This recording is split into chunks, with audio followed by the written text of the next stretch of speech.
Hello dear students, welcome back to our YouTube channel. आज अपने एक बहुत ही ज़्यादा इम्पोर्टेंट पॉइंट पे बात करने वाले हैं, ट्विटर कैंपेन के बारे में। जैसे कि बहुत सारे कैंडिडेट्स की मेरे पास बार बार रिक्वेस्ट आ रही है कि सर एक ट्विटर कैंपेन चलाइए एसबीआई जे का जो रिजल्ट आया उसके रिगार्डिंग। तो ठीक है, उस पे अपने एक बात करेंगे। अभी अपने एक कैंपेन स्टार्ट करने जा रहे हैं, एक ऑथेंटिक जेन्युइन वे में मैं कैंपेन स्टार्ट करने जा रहा हूँ आप लोगों के लिए। तो उससे पहले मैं थोड़ा सा मेरे बारे में बता दूं, क्योंकि बहुत से स्टूडेंट्स मुझे मतलब बार बार जैसे यूट्यूब पे भी कमेंट आते हैं कि ये कैंपेन नहीं चलाते, ठीक है, एसबीआई के अगेंस्ट नहीं बोलते, ये नहीं होता वो नहीं होता। तो I think most of you know that कि मैं एसबीआई में पोस्टेड हूँ। एंड बहुत कम लोगों को ये बात पता है कि अभी तक मैंने एसबीआई से रिजाइन नहीं किया है। आपको थोड़ी सी और मैं इन्फॉर्मेशन दे दूं, अभी अपनी कोचिंग चल रही है एक आरजीबीसी राजस्थान गुरुकृपा बैंकिंग क्लासेस, दूसरी कोचिंग अपनी पीएस क्लासेस, ठीक है। तो ये मैंने बताया इसलिए यहाँ पे मैं ऐड नहीं कर रहा, बस मैं आपको बता दूं क्योंकि मैं अभी ऑफलाइन अपनी कोचिंग चल रही है, ठीक है, वहाँ पे अपने मतलब मैं रन करवा रहा हूँ कोचिंग्स को, उसमें पढ़ा रहा हूँ, ठीक है। लेकिन एसबीआई से अभी मैंने रिजाइन नहीं किया है, मैं अनऑथराइज लीव पे हूँ। तो एक टाइप से मैं अगर आपको बात बताऊं तो मैं अभी भी एसबीआई से कनेक्टेड हूँ। तो अपने प्रॉपर अगेंस्ट मैं उसके नहीं जा सकता, क्योंकि आपको पता है जॉब की पॉलिसी होती है, वो सारी चीजें होती है। लेकिन अभी जो बहुत ज्यादा, जैसे आज मैंने संडे को चेक किया, क्योंकि संडे को क्या है कि मुझे टाइम मिला था थोड़ा चेक करने का इंस्टा वगैरह, तो बहुत ज्यादा मैसेज, बच्चों की बहुत ज्यादा बुरी हालत हो रखी है कि सर और कोई दिक्कत नहीं है, लेकिन जो पॉइंट है हमें लगता है हमारे साथ बहुत बुरा बहुत बड़ा गेम खेला गया है। तो यहाँ पे एक क्लैरिटी जरूरी है, क्योंकि बहुत से बच्चे ये बोल रहे हैं कि हम तो क्विट कर रहे हैं, हम तो बैंकिंग एग्जाम की तैयारी छोड़ रहे हैं। तो सिर्फ मैं आप लोगों के लिए एक ये चीज, ये कैंपेन लेकर आया हूँ। और यहाँ पे मैं मानता हूँ कि मेरी जो एम्प्लॉयबिलिटी है उस पर इतना इफेक्ट पड़ेगा नहीं उसका, क्योंकि अपना जो कैंपेन है बिल्कुल जेन्युइन एंड ऑथेंटिक रहेगा। अपने को सिर्फ क्या करना है, जो रो स्कोर है और वो आंसर की है, वो उसके लिए कैंपेन चलाना है ताकि एसबीआई उसको रिलीज करे। अगर वो एसबीआई तो वैसे नहीं बोल सकते, आईयूपीएस रिलीज करेगा। वैसे तो एसबीआई आईयूपीएस दोनों के हाथ में ही है।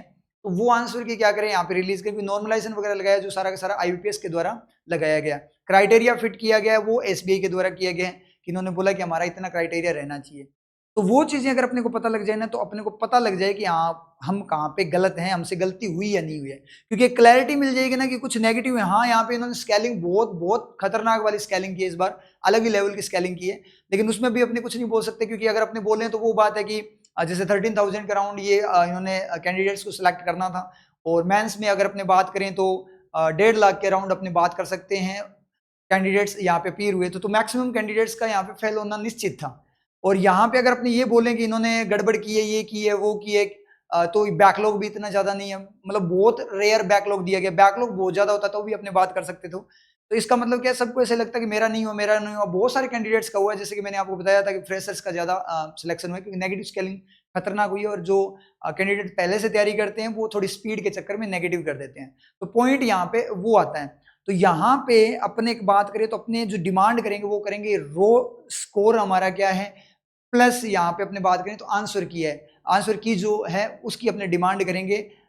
आईयूपीएस तक, एसबीआई तक अपने उसको पहुंचाने की पूरी कोशिश करेंगे।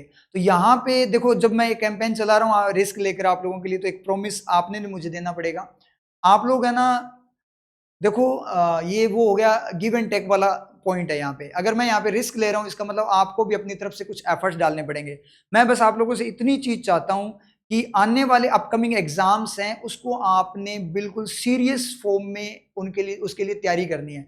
आपने ये नहीं सोचना कि कुछ होना तो है नहीं, फर्जीवाड़ा है, ऐसा कुछ नहीं है। ये क्लैरिटी, अगर अपना ये कैंपेन सक्सेसफुल हो जाता है तो ये क्लैरिटी भी आपके सामने आ जाएगी। तो आपको इन चीजों को तो बिल्कुल भी नहीं सोचना है, आपको पूरा 100% है अपना वो नेक्स्ट एग्जाम्स पे देना है। जैसे आरआरबी के एग्जाम्स हो गए, आईयूपीएस के भी एग्जाम हो, वापस एसबीआई का एग्जाम आएगा, आपको 100% देना है। और अपनी गलतियों पे काम करते हो कि जो अपने नेगेटिव वगैरह जो होते हैं, क्योंकि एक्यूरेसी पे अपने को क्या करना है, यहाँ पे काम करना है। इतना प्रॉमिस मैं आप लोगों से चाहता हूँ, जो कैंपेन में शामिल होंगे उन्हें ये काम करना पड़ेगा, आपको अपना 100% देकर फिर आगे के एग्जाम्स की तैयारी करनी है। आपको डाइवर्ट नहीं होना, क्योंकि मैं ये जो रिस्क है वो आप लोगों के लिए ले रहा हूँ, ठीक है। तो इस रिस्क के बेस पे कुछ ना कुछ मेरे लिए भी बनता है, तो आपको अपने क्या है 100% यहाँ पे देना है। तो अपने जो कैंपेन चला रहे हैं उसका नाम अपने हैशटैग में डालेंगे, ठीक है, has speak up for SBI JA aspirants, ये अपना रहेगा हैशटैग इसका, ठीक है। लिंक जो है, क्योंकि ट्विटर मैं इतना चलाता नहीं हूँ, आप में चेक करोगे तो एक बार कोरोना के टाइम पे, कोविड के टाइम पे एम्प्लॉयमेंट के लिए रिगार्डिंग उसकी कैंपेन स्टार्ट किया गया था, वहाँ पे मैंने वो ट्वीट किया था, उसको कैंपेन को चलाया था। अब अपने ये जो मतलब मेरा सेकंड कैंपेन बोल सकते हो आप, अदरवाइज वैसे मैं ट्विटर को यूज़ नहीं करता, मैंने आज इंस्टॉल किया है। तो ये अपने चलाएंगे, लिंक आपको डिस्क्रिप्शन बॉक्स में मिल जाएगा, या फिर अपने टेलीग्राम चैनल है वहाँ पे भी आपको लिंक मिल जाएगा, तो वहाँ से आप ज्वाइन कर लेना और इसको ज़्यादा से ज़्यादा सपोर्ट करना। और मैं टीचर्स, जितने भी टीचर्स हैं जो ऑनलाइन एजुकेटर्स है या ऑफलाइन एजुकेटर्स है, जितने भी मेरी वीडियो के पास जा रही है या फिर आप लोग शेयर करोगे तो उनके पास पहुंचेगी, उन सभी से बोलता हूँ कि सबको एक साथ मिलकर आना पड़ेगा, कि अब जब कैंपेन स्टार्ट कर रहे हैं तो एक प्रॉपर वे में कैंपेन स्टार्ट होना चाहिए, रुकना नहीं चाहिए। तो इस तरीके से कैंपेन स्टार्ट करना है, आपने रीट्वीट वगैरह करना है, उसके बाद आपको अपनी स्टडी पे फोकस्ड रहना है, उसके साथ में आपने इस कैंपेन को क्या करना है, रन करवाना है, ताकि आईपीएस एसबीआई तक ये अपना कैंपेन पहुंच पाए। तो इतनी चीजें आपके क्लियर हैं। प्रॉमिस जरूर मेरा पूरा करना है आप लोगों ने डाइवर्ट नहीं होना, आपने बिल्कुल फोकस्ड रहना है अपने आगे के एग्जाम्स पे, और ना ही अपने को क्विट करना है।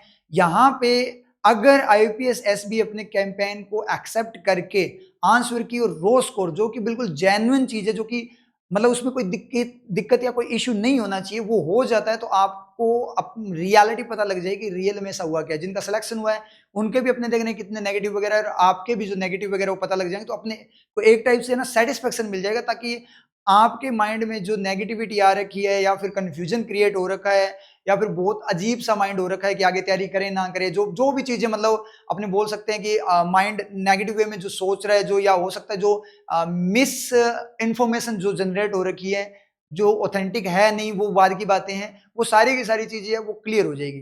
तो आप लोगों को ज्यादा से ज्यादा इस कैंपेन में शामिल होना है और ज्यादा से ज्यादा इसको रीट्वीट करना है। मैं रिस्क ले रहा हूं तो उस रिस्क पे आपने पूरा सपोर्ट देना है, तब तो बात है कि भाई मैंने रिस्क लिया है। मैं फिर से क्लियर कर दूं, मैं अभी एसबीआई में कनेक्टेड हूं, समझ में आई बात। तो कोई दिक्कत नहीं, अपने कैंपेन स्टार्ट करते हैं, तो ज्यादा से ज्यादा इस कैंपेन में पार्टिसिपेट करना।